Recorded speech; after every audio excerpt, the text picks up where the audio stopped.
बिस्मिल्लाहिर्रहमानिर्रहीम। दीन की हिफाजत के लिए बेटे की कुर्बानी का सच्चा वाक़या।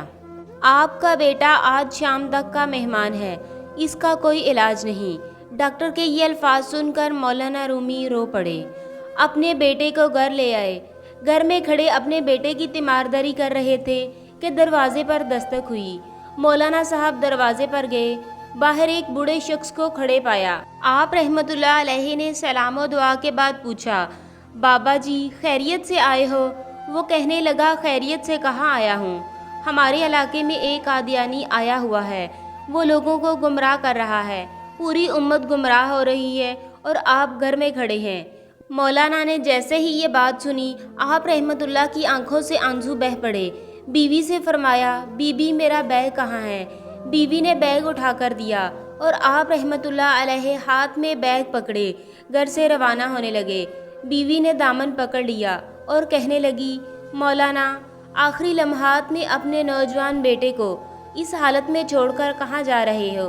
मौलाना ने आसमान की तरफ नजरें उठाई और रोकर रवाना होने लगे। बेटे ने आवाज़ दी, अब्बा जान मैं आज का मेहमान हूँ, चंद लम्हे तो इंतज़ार कर लीजिए, मेरी रूह निकल रही है, मुझे इस हालत में छोड़कर कहाँ जा रहे हो? मौलाना ने अपने बेटे को बोसा दिया और रोने लगे और फरमाया, ए बेटे बात यह है कि मैं मोहम्मद सल्लल्लाहु अलैहि वसल्लम के दीन की खातिर जा रहा हूँ। कल क़यामत के दिन हौज़े कौसर पर हमारी तुम्हारी मुलाकात हो जाएगी। ये फरमाया और घर से रवाना हो गए। अड्डे पर पहुँचे, अभी बस में बैठे ही थे कि चंद लोग दौड़े आए और कहने लगे, मौलाना आपका बेटा फौत हो चुका है, इसका जनाजा पढ़ाते जाइए।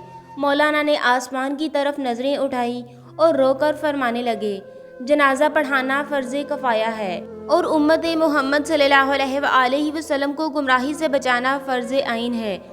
फ़र्ज़ आइन छोड़कर फ़र्ज़ कफ़ाया की तरफ नहीं जा सकता।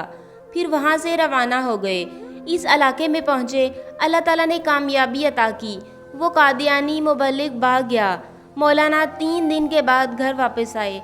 बीवी कदमों में गिर गई और रोकर कहने लगी, मौलाना जब आप जा रहे थे तो बेटा आपकी राह तकता रहा और कहता रहा, जब अब्बा जान वापस आ जाएं तो उन्हें मेरा सलाम अर्ज़ करना। मौलाना ने ये सुना तो फ़ौरन अपने बेटे की कब्र पर गए और दुआ मांगने लगे, ए अल्लाह ख़त्मे नबूवत के वसीले से मेरे बेटे की कब्र को जन्नत का बाग बना दे। मौलाना दुआ मांगकर घर वापस आए तो रात बेटे को ख्वाब में देखा। बेटे ने अपने अब्बा जान से मुलाकात की और कहा कि रब मोहम्मद सल्लल्लाहु अलैहि वसल्लम की कसम, ख़त्मे नबूवत के वसीले से अल्लाह ताला ने मेरी कब्र को जन्नत का बाग बना दिया है। ख़त्मे नबूवत के इस मुजाहिद को दुनिया मौलाना ग़ुलाम गौस रहमतुल्लाह के नाम से जानती है।